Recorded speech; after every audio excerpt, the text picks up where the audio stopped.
सच्ची भक्ति और प्रेम से भगवान को भी जीता जा सकता है। एक सेठ जी बड़े कंजूस थे। एक दिन उन्होंने दुकान पर बेटे को बैठा दिया और बोले कि बिना पैसे लिए किसी को भी कुछ मत देना, मैं अभी आया। अकस्मात एक संत आए जो अलग अलग जगह से एक समय की भोजन सामग्री लेते थे। लड़के से कहा, बेटा जरा नमक दे दो। लड़के ने संत को डिब्बा खोलकर एक चम्मच नमक दिया। शेठ जी आए तो देखा कि डिब्बा खुला पड़ा था।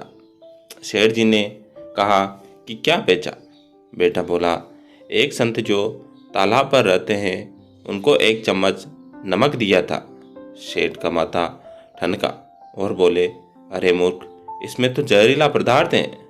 अब सेठ जी भागकर संत के पास गए। तब तक संत भोजन बनाकर भगवान का भोग लगाकर खाने की थाली लेकर बैठ चुके थे। सेठ जी दूर से ही बोले, महाराज रुकिए, आप जो नमक लाए थे नमक नहीं था बल्कि जहरीला पदार्थ था। कृपा करके आप ये भोजन न करें। संत जी बोले, भाई हम तो प्रसाद लेंगे ही, क्योंकि भोग लगा दिया है। भोग लगाकर भोजन छोड़ नहीं सकते। अगर भोग नहीं लगता तो भोजन बेशक छोड़ देते। यह कहकर संत ने भोजन को प्रसाद समझकर खाना शुरू कर दिया। सेठ जी के होश उड़ गए। वो रात भर वहीं बैठे रहे। सेठ को रह रहकर ये चिंता सता रही थी कि अगर संत को कुछ हो गया तो बड़ी बदनामी होगी। रात में अगर तबीयत बिगड़ी तो कम से कम वेद को दिखा देंगे। सोचते सोचते उसे नींद आ गई।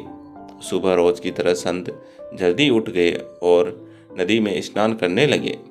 सेठ जी ने कहा, महाराज तबीयत तो ठीक है? संत बोले, भगवान की कृपा है। इसके बाद वे पूजा के लिए मंदिर चले गए। जैसे ही संत ने मंदिर का द्वार खोला तो देखा कि भगवान के श्री विग्रह के दो भाग हो गए हैं और शरीर काला पड़ गया है। यह देखते ही सेठ को सब समझ आ गया कि भक्त के अटल विश्वास को देखकर भगवान ने भोजन का जहर भोग के रूप में स्वयं ग्रहण कर लिया और भक्त को प्रसाद ग्रहण कराया।